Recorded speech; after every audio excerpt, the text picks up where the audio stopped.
네, 안녕하십니까. 표준과학연구원 임정식입니다. 여러분, 오늘 같은 강연 좀 많이 들어보셨었나요? 학교 생활에서 처음 들어보시죠? 저희도 처음이에요. 제가 마지막으로 제일 낮은 나이대로 강의를 해본 게 대학교 4학년이 마지막입니다. 그래서 고등학교 2학년 여러분들한테 이런 내용들을 어떻게 전달할지 굉장히 고민이 많이 되다가 그제 밤에 발표 자료를 준비하면서 고민을 너무 많이 한 나머지 글씨를 너무 많이 집어넣어놨어요. 고맙습니다. 네, 오늘 제가 느낀 거는 얘기를 좀 짧게 해야 되겠다 느꼈는데, 주어진 10분 시간 동안 좀 뭐라고 할까요? 주제만 간략하게 전달할 수 있도록 최선을 다 해보겠습니다. 그래서 여기 보시는 것처럼 오늘 얘기하고 싶은 건 이제 탄소 중립, 그 다음에 우리가 탄소 중립을 위해서 어떤 것들을 준비하고 있는지, 그 어떤 것들을 준비할 때 특별히 여러 가지 산업 분야 중에 반도체 분야에서는 어떤 일을 준비하고 있는지, 그것을 특히 정부, 그러니까 공공적인 관점에서 산업체에서 일하고 계시는 그런 관점이 아니라 공공 분야에서는 어떻게 그런 것들을 지원하고 싶어 하는지, 그런 얘기들을 말씀드리겠습니다. 탄소 중립이란 앞서 연사분들께서 많이 말씀을 주셨는데, 간단하게 동영상 하나 준비해 봤고요. 그 다음에 그런 것들을 우리들은 어떻게 준비해야 되는지, 어떤 논리적인 어떤 근거에 의해서 탄소 중립을 대비하고 있는지, 앞서 연사분들께서는 생산 관점에서 광물을 생산하시거나 혹은 수소라는 것을 생산하시거나 이런 생산 관점에서 말씀해 주셨다면, 제가 오늘 말씀드릴 내용은 마지막 관점에서, 그걸 활용하는 관점에서 어떻게 하면 우리가 활용할 때 탄소 중립에 기여할 수 있는지, 특별히 그것을 반도체 분야에서 어떻게 보고 있는지에 대해서 말씀드리겠습니다. 2분짜리 영상인데요, 환경부에서 만들어 영상이에요. 탄소 중립이 왜 필요한지 잠깐만 보시고 말씀드리겠습니다. 탄소 중립, 내가 먼저 실천해요.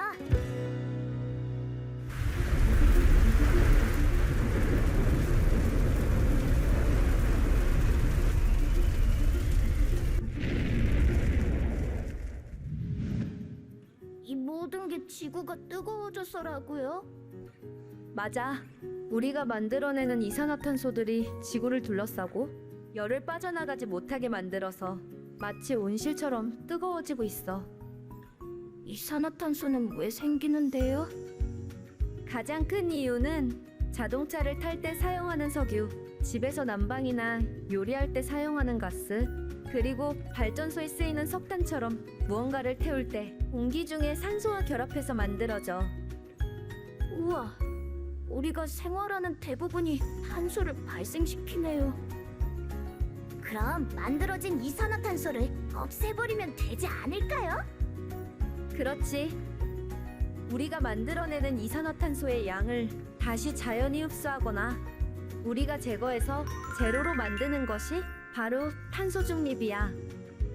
그럼 우리가 가정이나 학교에서 실천할 수 있는 탄소 중립은 뭐가 있을까? 이 정도만 할게요. 그 탄소 중립이란 건 결국은 우리가 배출하는 이산화탄소의 양을 줄이거나, 혹은 이 자연이 혹은 인간의 활동에 의해서 이산화탄소를 흡수하게 되는데 그 흡수하는 양을 늘리거나, 둘 중에 하나의 방식으로 탄소 중립을 찾아갑니다. 앞서 보셨다시피 이제 우리가 극한 기상이라고 표현해요. 폭우, 폭염, 폭설도, 예를 들면 폭설도 있고, 이렇게 우리가 어렸을 때 겪어보지 못했던 그런 극한의 기상 현상들이 기후 변화에 의해서 이렇게 원인이 되어졌다라고 많은 분들께서 연구하고 계시죠. 그러다 보니까 우리가 당연히 기후 변화에 대해서 관심을 갖고, 기후 변화를 그러면 완화하기 위해서 어떤 행동을 해야 되냐라는 게 이제 탄소 중립입니다. 아까 그 비디오에서는 이산화탄소만 얘기했어요. 이산화탄소, CO2 아시는 분? 이산화탄소, CO2뿐만이 아니고 사실은 온실가스의 종류는 굉장히 많습니다. 우리가 보통 화석연료를 태우죠. 자동차에다가 기름을 넣고 자동차가 운행하면 CO2가 발생이 되는데, 그게 CO2의 특별한 한 예가 되겠고요. 뿐만이 아니라 사실은 우리가 에어컨 쓰잖아요. 에어컨에서 온도가 떨어질 때 온도를 떨어뜨리게 하는 것을 냉매라고 해요. 냉매도 사실은 온실가스입니다. 물론 CO2가 아니죠. 그렇듯이 우리가 일상에서 사용하는 온실가스의 종류들이 굉장히 많습니다. 특별히 온실가스를 다양한 산업 분야에서 쓰죠. 우리가 방금 예를 들었던 냉매 에어컨, 자동차에도 냉매 에어컨 들어가 있죠. 그렇지만 우리가 여러분들이 쓰고 있는 PC라든가 그다음에 핸드폰을 작동시키기 위한 그런 CPU 내지는 메모리 내지는 이런 것들이 다 반도체 생산 공정을 통해서 생산이 되잖아요. 여기에서도 온실가스를 굉장히 많이 씁니다. 그래서 그런 것들을 줄여야 되죠. 그래서 아까 박사님들께서 말씀하셨던 그런 기후 변화, 온도의 그 상승, 평균 상승률이 얼마나 되나 점점 높아지고 있어서 우리가 극한 기상들을 만나게 되고 있고 굉장히 여름 때 버티기 힘들으셨죠. 그런 걸 위해서 이제 탄소 중립이란 걸 해야 된다라는 것을 IPCC 일종의 국제기구인데요. 국제기구의 1.5도씨 보고서라는 아주 유명한 보고서가 있어요. 거기에서 탄소 중립을 하지 않으면 2050년도까지 탄소 중립을 하지 않으면 우리가 인류가 더 이상 이 기후를 통해서 이 기후의 변화를 버틸 수 없다라는 그런 보고서가 도출이 됐죠. 그래서 우리 정부에서도 탄소 배출량을 2018년도 대비 40% 2030년까지 줄이겠다 이렇게 발표를 해놓은 상황입니다. 그래서 굉장히 도전적인 목표여서 아주 많은 분들이 이 탄소 중립을 하시기 위해서 많은 노력을 하고 계시죠. 그래서 왼쪽에 있는 그림은 지역별로 온도 상승률이 어떻게 되고 있는지를 예측한 거죠. 그래서 보시는 것처럼 이런 중위권에 이런 많은 나라들이 모여 있는 이 정도의 위도 지역의 나라들이 이제 온실가스를 많이 배출하고 있는데 거기서도 물론 기후 변화가 온도 상승이 높아지지만 이 북극권에서 온도 상승이 더 높아지죠. 근데 북극권에는 어떤 게 있냐면 북극 밑에 그 빙하에 메탄이 많이 녹아 있다고 해요. 메탄이. 그래서 북극의 기후 변화, 그 온도 변화가 높아지면 메탄이 발생이 되고 이 메탄이 기후 변화에 주는 영향도 굉장히 크거든요. 그래서 그것 때문에 더 악순환에 빠질 것이다라는 리포트도 있습니다. 네, 그래서 1.5도씨 이하로 줄여야 된다는 거죠. 그것을 우리나라의 각각의 산업군별로 온실가스를 그럼 얼마나 많이 배출하고 있는지 그런 통계들이 있어요. 잘 보시면 반도체나 디스플레이 분야에서 우리나라 산업군이 배출하고 있는 온실가스들 중에 5위와 6위를 차지하고 있습니다. 물론 이제 철강이나 석유화학도 굉장히 많이 배출하고 있죠. 그럼에도 불구하고 여하튼 반도체 디스플레이 분야에서도 온실가스 배출량을 낮춰야 된다라는 게 이제 관점이고, 그것을 잘 들여다보면 반도체를 생산하기 위한 여러 가지 공정이 있는데 그 공정 중에 그 웨이퍼라고 하는 게 있어요. 여러분들 이제 동그란 거 많이 보셨죠? 은색 빛깔 동그란 거 웨이퍼. 그 웨이퍼 위에다가 회로를 새기는 거잖아요. 반도체란 것이. 그 웨이퍼를 가공할 때 이렇게 많은 온실가스들이 쓰여진다고 합니다. 그래서 이것을 줄이자라고 하는 게 제가 오늘 말씀드리고자 하는 것의 골자입니다. 그래서 주요 선진 반도체 제조사들이 있어요. 우리나라에는 삼성, SK 하이닉스가 있죠, 대표적으로. 미국에는 인텔도 있고 마이크론도 있어요. 그런데 이 회사들이 글로벌 하잖아요. 그래서 각국별로 탄소 중립을 하는 것과 별도로 이 회사들 이 내부에서 탄소 중립을 하겠다라고 얘기를 많이 하고 있어요. 그래서 인텔에서는 2040년까지 이런 온실가스 배출량을 제로로 만들겠다라는 목표를 가지고 있고, SK 하이닉스에서는 그런 온실가스 배출량뿐만 아니라 에너지도 친환경 에너지만 사용하겠다. 아까 화연 박사님께서 말씀 주셨던 것처럼 수소를 사용하거나 혹은 태양광을 사용하거나, 오늘 드리고자 하는 말씀은 여러 가지의 방법론 중에 배출가스를 줄이자, 어떻게 하면 배출가스를 줄일까, 이런 내용이 되겠습니다. 그것을 위해서는 이제 지구 온난화 지수란 것을 알아야 돼요. 사실은 우리가 대기 중의 온실가스의 농도를 줄이는 게 1차적인 목표이지만 조금 더 자세하게 생각을 해보면 결국 온난화되는 그 정도를 줄이는 게 목표거든요. 온실가스의 농도를 줄임으로써 그걸 달성할 수 있겠죠. 그런데 불행하게도 인류의 산업 활동을 위해서 생산해내는 물질들이 대부분의 경우 다 온실가스류에 속합니다. 불행하게도. 그러면 우리가 기후 변화를 늦추기 위해서 온실가스를 무조건 사용하지 않을 수는 없잖아요. 왜냐하면 우리는 핸드폰을 계속 생산해내야 되니까, 차도 타고 다녀야 되고, 예를 들어서 차를 타고 다니려면 우리가 수소 연료를 활용할 수 있겠죠. 예를 들면. 근데 그렇다면 이제 반도체를 생산할 때는 어떻게 할까? 한마디로 온실가스, 온실효과가 낮은 그런 물질들을 사용해서 반도체 생산 공정을 만들어야 된다는 얘기예요. 그것을 나타내는 지표가 지구 온난화 지수라는 겁니다. 지구 온난화 지수는 이제 어떻게 산출하냐 하면 온실가스란 게 이제 태양 복사 에너지, 적외선, 열을 얼마나 많이 흡수하는지를 처음에 시작하는 이 그래프의 딱 처음에 크기라고 보면 이것이 지구 대기 환경에서 얼마만큼 오래 살아남는지 감소하는 이 그래프가 얼마만큼 길게 가는지에 대한 두 가지의 지표로 지구 온난화 지수란 거를 만듭니다. 그래서 한마디로 온실효과가 길다 그러면 둘 중에 하나죠. 적외선을 흡수를 잘 하던가 아니면은 대기상에서 얼마나 길게 살아남는가를 가지고 합니다. 그런데 그러면 그런 것들을 어떻게 측정하냐? 보시는 것처럼 굉장히 복잡해요. 오늘 이 10분 안에 이런 대기 순환 모델을 설명드리는 건 불가능하고요. 다만 많은 대기 환경 하시는 과학자분들께서 이 OH 라디칼이란 것이 핵심적인 물질이라는 것을 밝혀내셨어요. 그래서 온실가스가 OH 라디칼이라는 물질과 얼마만큼 반응을 잘 하는지의 여부로 지구 온난화 지수를 굉장히 간략하게 모사해서 만들어낼 수 있습니다. 그런 것들을 기반으로 하겠다는 거고요. 보시는 것처럼 IPCC 보고서에 온실가스의 리스트가 이만큼 길게 나와 있어요.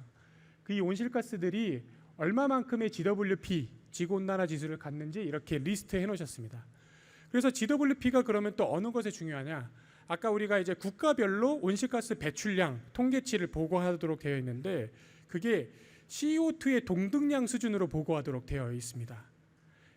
이렇게 많은 온실가스들의 배출량을 다 하나하나 보고하는 게 아니고요. 우리나라에서는 CO2 동등량으로 얼마만큼 배출합니다 라고 보고하게 되어 있어요. 그것을 할 때 GWP가 중요한 겁니다.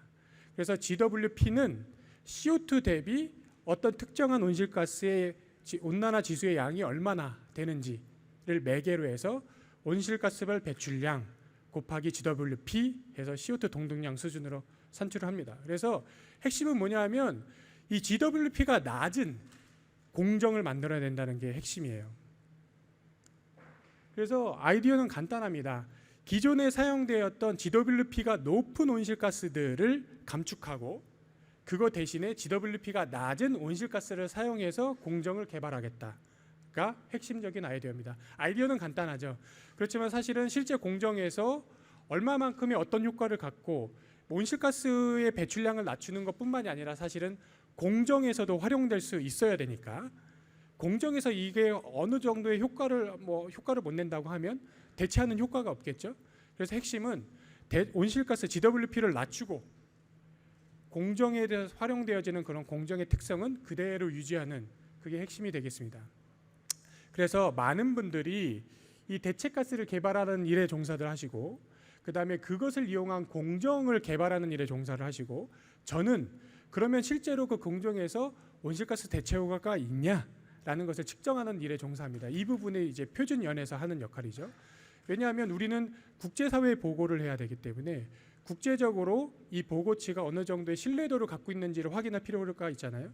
그 관점에서 저는 일을 합니다. 물론 우리가 어떻게 측정을 하는지 오늘은 안 보여드릴 거긴 하지만 그래서 반도체 제조에서는 플라즈마라는 걸 사용해요. 아까 이제 태양만이 보여주었으면 태양이 수소 플라즈마입니다. 그래서 태양이 갖고 있는 큰 중력이 수소 플라즈마를 꽉 잡고 있기 때문에 온도가 높아져서 핵융합 반응이 일어나는 거거든요. 그런데 그런 것들을 반도체 공정에서도 활용합니다. 물론 그 정도의 극한 환경이 아니고요. 아주 마일드한 플라즈마죠. 그래서 이 플라즈마를 만들어 놓고 알곤이나 내지는 수소나 내지는 힐륨 같은 걸로 플라즈마를 만들어 놓고 거기에 공정가스란 걸 집어넣는데 이 공정가스가 플라즈마에서 어떻게 되냐면 플로린이라는 물질을 생성을 해요. 그래서 이 플로린이라는 물질이 웨이퍼 표면에 도달했을 때 이 웨이퍼 표면을 깎아냅니다. 그래서 이 웨이퍼 표면에다가 특별한 패턴을 만들어 놓고 그 위에다 플라즈마 라디칼이라는 물질이 도달하게 만들어주면 패턴이 생기는 거예요. 그걸로 우리가 플라즈마 뭐 예를 들어서 여러분들이 그런 사진 보셨을 거예요. 반도체 칩을 굉장히 확대해 보면 거기에 막 패턴이 막 이렇게 있죠. 그런 것들을 이런 방식으로 만들어내는 겁니다.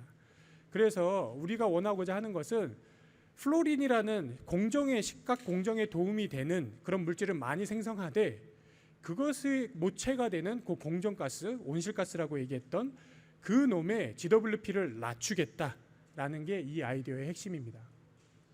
그래서 그런 것들을 보면 여러 가지 공정이 있어요. 예를 들면 방금 제가 말씀드렸던 플라즈마 에칭 공정 보시는 것처럼 플라즈마 웨이퍼, 실리콘 웨이퍼, 회색 실리콘 웨이퍼 위에 빨간색 실리콘 옥사이드라고 하는 것들, 예를 들면 다른 물질이 될 수도 있겠습니다. 그런 물질에다가 라디칼 같은 것들을 쫙 충돌시키면 이게 깨져서 나가요. 그런데 그 위에다가 패턴을 하나 더 씌워 놓으면 우리가 원하는 그 반도체의 어떤 칩이 갖고 있는 그런 패턴이 되는 거죠. 이런 것들을 이제 플라즈마 에칭 공정이라고 하고, 패턴 할 때도 에칭 공정을 쓰지만 클리닝 할 때도 에칭 공정을 쓰고요. 아주 많은 곳에 에칭 공정을 씁니다. 거기에 뭐 저는 플라즈마를 얘기했지만 CVD라는 것도 있고요. 케이컬 베이퍼 디포지션이라고 해서 우리가 디스플레이 할 때는 디스플레이는 사실은 기판 위에다가 그런 발광하는 소자를 이제 증착시킨다라고 표현하는데 입히는 거거든요. 그런 거 할 때 CVD라는 걸 쓰기도 하고, 뭐 ALD나 아토믹 레이어 에칭이라고 해서 진짜 그 원자층 하나 수준의 방막을 제거하는 데 쓰는 그런 공정도 있습니다.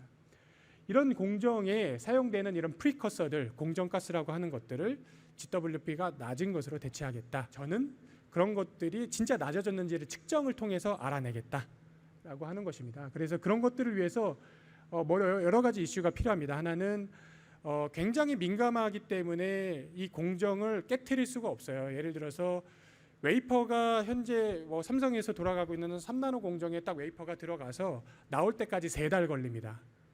3달 공정을 통해서 웨이퍼가 우리가 완제품까지 나오고요. 그 과정 동안 밖에 노출되지 않아요. 전부 다 진공 챔버 안에서 이게 이동합니다. 그렇다 보니까 굉장히 민감하겠죠. 당연히 민감하다 보니까 중간에 이 공정이 잘 돌아가고 있는지를 판단하기 위해서 웨이퍼를 꺼내서 확인하지 못해요. 그러면 이 공장 라인이 전체가 스탑되기 때문에 굉장히 큰 문제가 되겠죠. 그래서 그것을 비파괴적으로 검사해야 되겠다. 그다음에 측정 시간이 짧아야 되겠다. 왜냐하면 측정 시간이 너무 길어지다 보면 그 뒤에 계속 생산 공정이 돌아가야 되는데 이게 멈춰야 되잖아요. 측정 시간이 짧아야 되겠다. 그다음에 우리가 지금 궤전에 사용했던 온실가스들보다 조금 더 복잡한 형태의 공정가스들을 사용할 거기 때문에 거기서 생산되는 다양한 종들을 한꺼번에 봐야 되겠다. 그다음에 그러다 보면은 거기서 파티클도 생기거든요. 파티클이 생기기 때문에 이런 것들을 한꺼번에 측정하기 위해서 레이저를 기반으로 한 그런 측정 기술들을 개발하겠다라고 하는 게 저희가 하는 일입니다. 그래서 이게 그런 컨셉이에요. 그래서 보시는 것처럼 주변에 있는 걸 다 설명드릴 수는 없지만 이런 챔버에서 기존에는 프리커서들을 샘플링을 해서 측정했다라고 하면 직접 이 챔버 안에다가 이런 그 레이저 기반의 어떤 분광 센서들을 잘 부착을 해서 실시간으로 측정하겠다. 그래서 그런 공정 장비 기술과 측정 기술을 한꺼번에 잘 조합을 해서 일종의 많은 칩 메이커들이 사용할 수 있도록, 예를 들면 삼성이라든지 SK 하이닉스라든지 인텔이 어느 시점에는 우리가 2030년에 NDC를 낮추는 걸 얘기했고 2050년 탄소 중립을 얘기하고 있기 때문에 그 정도 시점에는 이런 것들이 일종의 표준화된 규격화된 것들로 공용돼서 활용될 수 있도록 열심히 연구를 하겠다라는 것이 제가 하는 일의 핵심입니다. 네, 마치겠습니다. 감사합니다.